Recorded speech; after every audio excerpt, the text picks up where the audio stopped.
Minasan, ohayo gozaimasu, konnichiwa, konbanwa. Kembali lagi nih dengan saya. Kali ini kita akan meneruskan pembahasan di buku Akari. Nah, untuk hari ini kita akan membahas tentang bab 12 ya teman-teman.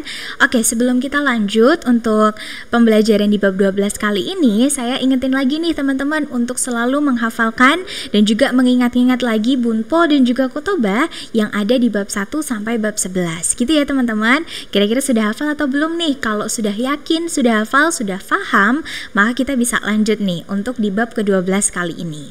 Oke teman-teman, untuk di bab ke-12 kali ini kita akan fokus untuk keperubahan kata benda dan juga kata sifat.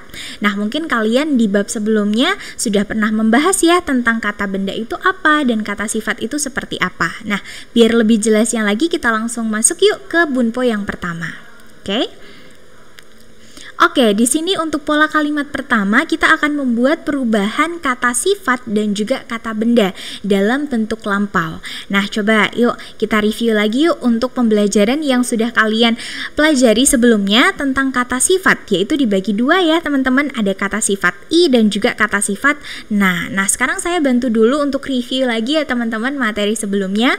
Kalian sudah pernah belajar tentang kata sifat untuk bilang sekarang ya, sekarang dalam bentuk positif. Maka kalau misal kata sifatnya adalah karui, ringan, tinggal ditambah des, jadinya karui des. Masih ingat ya teman-teman? Dan juga kalian sudah pernah belajar nih untuk yang bentuk negatif, tinggal huruf i-nya di sini kita ganti dengan kunai.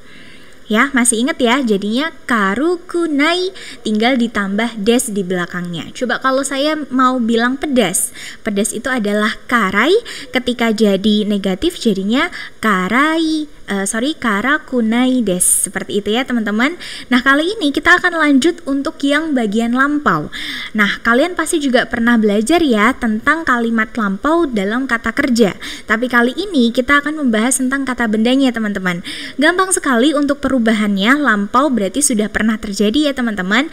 Dari yang awalnya karui akhiran i, nah di sini kita akan buang akhiran i, kita gantikan dengan kata ya, dengan kata seperti itu ya.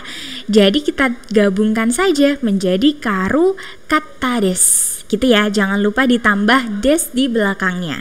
Penambahan kata di sini sudah menunjukkan lampau ya teman-teman. Kemudian ada juga untuk yang lampau tetapi negatif. Nah, kalau yang tadi ketika lampau ditambah kata, kalau ada negatif berarti kita harus tambahkan kunai dulu ya teman-teman. Jadi di sini ada karu kuna. Nah, i-nya tadi, i dari kunai tadi kita ubah menjadi kata. Gitu ya teman-teman. Jadi kalau kalian sudah paham untuk yang sekarang positif dan negatif, pasti yang lampau juga bisa kok teman-teman. Jadinya kalau lampau positif karu katades, yang negatif jadinya karu kuna katades. Seperti itu teman-teman ya. Oke, kemudian ada lagi nih di sini untuk yang kata sifat na. Nah, untuk kata sifat na di sini saya gabungkan dengan kata benda ya, karena untuk perubahan dari sekarang dan juga lampau itu sama, gitu ya teman-teman. Jadi kalau misal di sini saya punya kata sifat na nigiyaka atau ramai ya teman-teman. Nigiyaka ketika kalimatnya positif, sekarang untuk tambahan na kita buang, tinggal ditambah des. Masih ingat ya teman-teman? Kalau untuk yang bagian negatifnya, kalimat yang sekarang jadi ya nigiyaka dewa arimaseng ya, masih ingat ya teman-teman, jadinya nigiyaka dewa arimaseng. Nah, ketika menjadi lampau yang positif, maka kita tinggal tambahkan untuk yang des di sini kita ganti jadi deshita ya. Yang awalnya des jadinya deshita, jadinya nigiyaka deshita. Gitu ya teman-teman. Kalau untuk yang lampau ya, untuk yang lampau di sini masih sama nigiyaka dewa arimaseng. Nah, seperti yang sekarang lampau, tapi di sini kita tambahkan akhiran deshita untuk menanda bahwa ini kalimatnya lampau. Gitu ya teman-teman. Jadi cukup mudah untuk perubahannya. Yang penting kalian sudah tahu nih untuk perubahan kalimat yang sekarang positif dan juga negatif. Gitu teman-teman. Kemudian di sini saya gabungkan juga dengan kata benda ya, tidak yang termasuk dengan kata sifat ya. Untuk kata benda di sini saya ambil kumori atau mendung ya teman-teman. Jadi kalau untuk yang positif sekarang jadinya kumori des. gitu ya. Di sini contohnya kumori desu. Ketika menjadi yang lampau kalimatnya sekarang, maka jadinya kumori dewa arimasen ya, tinggal ditambahkan dewa arimasen. Nah, kalau untuk yang lampau perubahannya sama seperti kata sifat na yang tadi ya, jadinya kumori deshita ya, tambahnya deshita. Kemudian kalau untuk yang lampau negatif, nah sama seperti yang atas tadi, tinggal ditambah dewa arimasen deshita, sehingga jadinya kumori dewa arimasen deshita gitu teman-teman.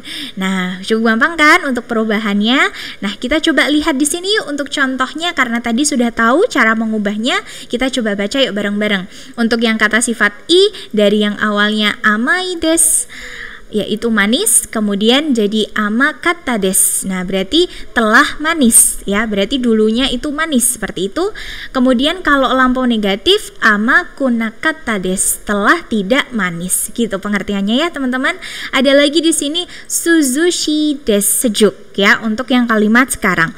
Kemudian ada untuk yang lampau suzushi kata des, telah sejuk, dan ada juga suzushi kunak kata des ya, telah tidak sejuk seperti itu. Untuk yang kata sifat na, di sini juga ada nih contohnya. Nah, yang pertama ada kirei des. Nah, perlu hati-hati teman-teman. Jadi untuk kata sifat tidak semua yang akhiran i itu adalah kata sifat i ya. Di sini ada pengecualian. Salah satunya yaitu kireina. Nah, kirei itu sebenarnya kata sifat na ya. Jadi bisa bilangnya kireina, tapi kalau tambah des, nanya hilang, kirei des. Selain kata kirei, itu ada lagi nih yang termasuk kata sifat na tapi akhirannya i, yaitu kata yume ya, yaitu terkenal. Jadinya yumeina, atau kalau ketika dibuat sekarang jadinya yume des, seperti ini ya. Ketika kirei des tadi kita ubah jadi lampau positif, maka berubah jadi kirei deshita, telah bersih atau telah cantik gitu ya. Terus ada lagi kirei dewa arimasen deshita, berarti telah tidak bersih, seperti itu. Kemudian ada lagi contoh ini josu des ya, pandai. Kalau untuk lampau jadinya josu deshita ya, telah pandai, dan juga ada yang negatif josu dewa arimasen deshita, telah tidak pandai.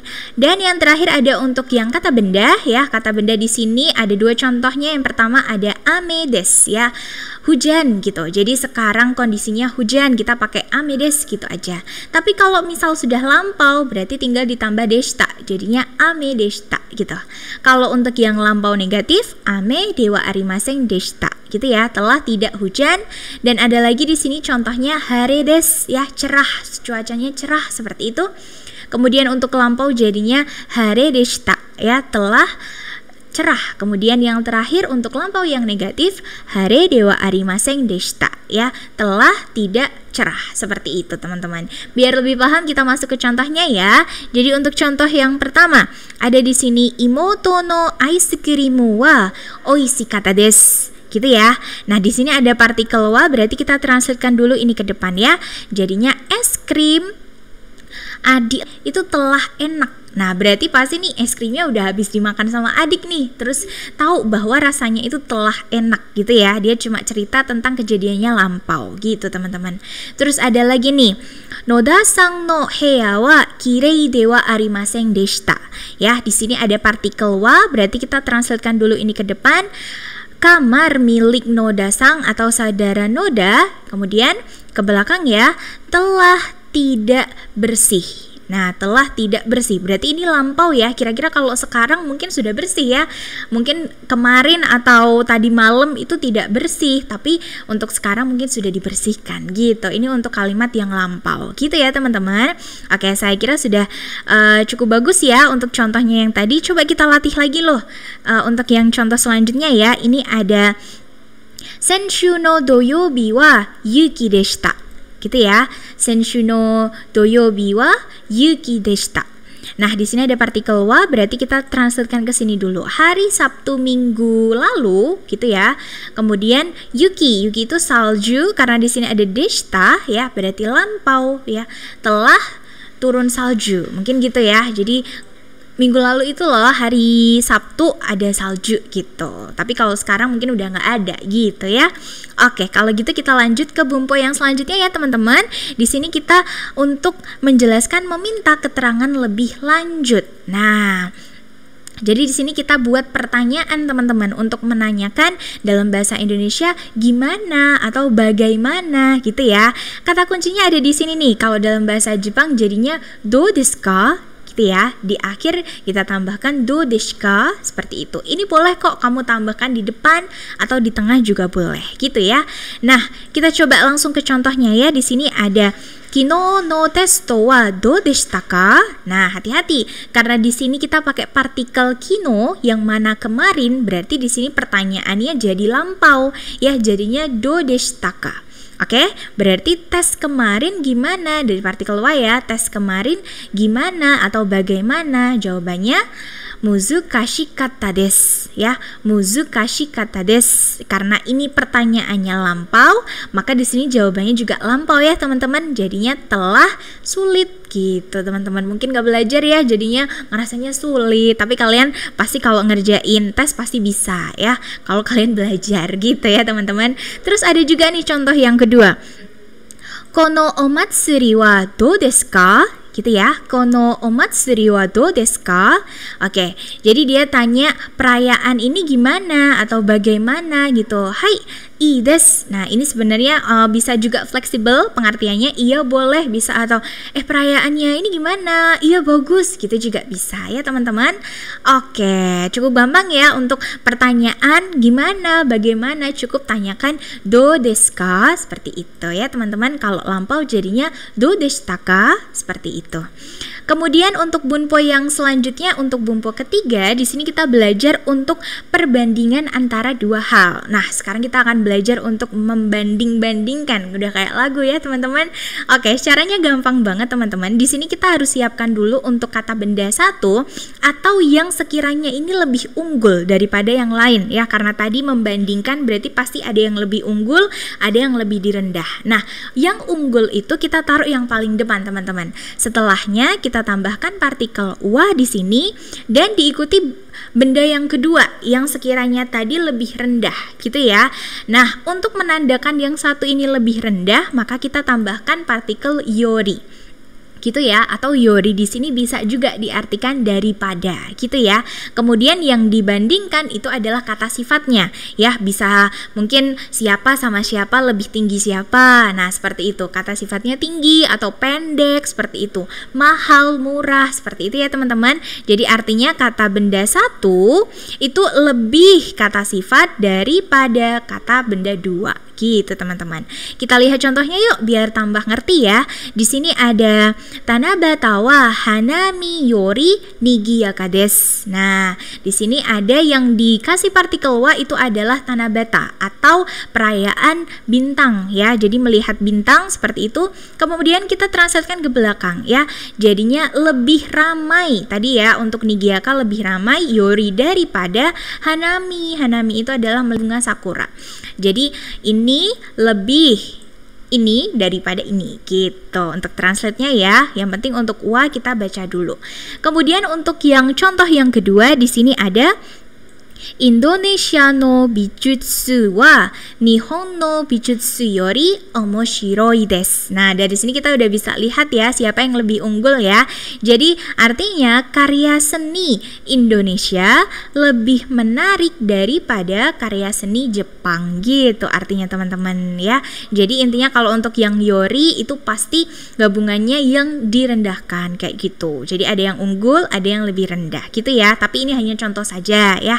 Kemudian kalau untuk yang nomor 4 ya, kita lanjut untuk bunpo selanjutnya, yaitu menyatakan tentang perbandingan atau pilihan. Nah, kalau yang tadi kita kan cuma pernyataan aja ya, kalau misal si A lebih tinggi daripada si B. Kalau yang nomor 4 ini, bunpo keempat ini, kita tuh jadi tanya, kira-kira si A sama si B yang mana ya yang lebih tinggi? Nah, contohnya kayak gitu. Caranya gimana? Caranya kita sebutkan dulu kata bendanya, kita pakai partikel to yang mana artinya dan ya, dan juga kata benda yang kedua. Nah, di sini tidak ada keterangan siapa yang lebih unggul ya. Ini kan cuma pertanyaan, jadi masih setara. Yang mana? Nah, kemudian ada kata to dochira. Nah, dochira itu yang mana gitu ya teman-teman. Kemudian ada partikel nga diikuti dengan kata sifat, dan di akhir kita tambah ka ya, karena ini kalimatnya pertanyaan. Masih ingat ya kalau benda ditambah partikel ga kemudian diikuti kata sifat. Nah, ini cara bilang bahwa bendanya itu sifatnya seperti apa gitu ya. Kalau artinya berarti benda satu dan kata benda kedua lebih kata sifat yang mana gitu ya. Untuk pengertiannya kita lihat contohnya yuk biar lebih paham nih. Untuk contoh yang pertama ada seperti ini. Otera to jinja to dochira ga hiroi desu ka? Gitu ya. Otera to jinja to dochira ga hiroi desu ka? Seperti itu.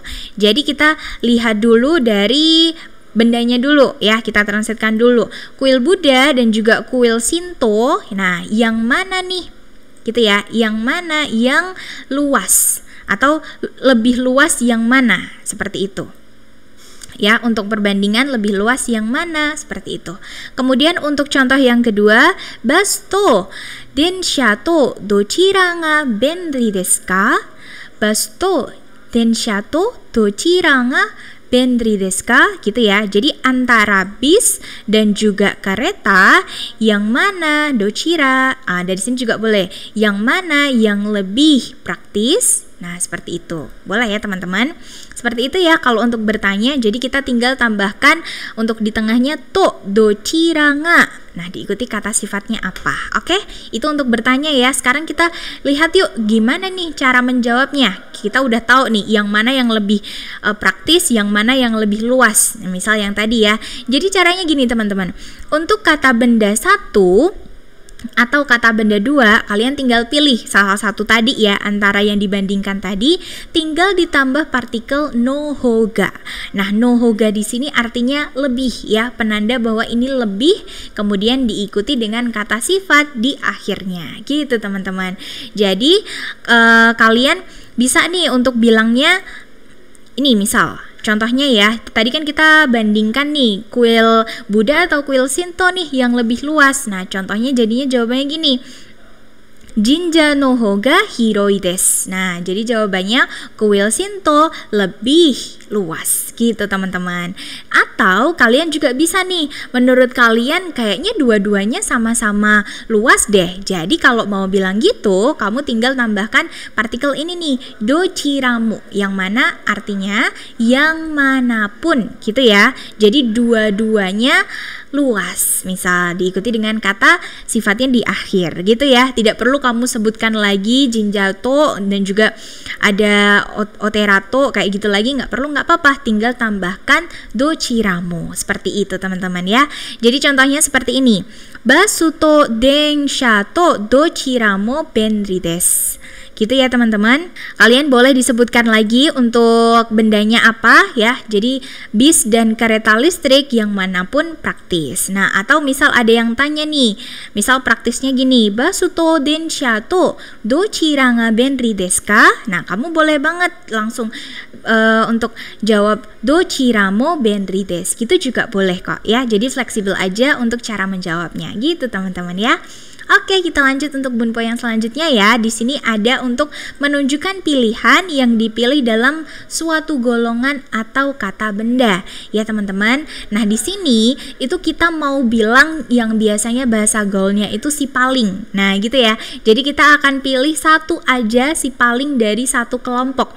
Misal dalam satu keluarga, siapa nih yang si paling cantik, si paling tinggi, misal kayak gitu teman-teman. Nah, kalau dalam bahasa Jepang kita akan buat kata benda satu itu kita taruh di paling depan, yang mana ini tuh kita sebutkan kelompoknya dulu. Misal kalau tadi saya contohkan itu keluarga ya. Misal dalam satu keluarga berarti kita taruh keluarganya di sini ya, dalam kelompoknya di sini.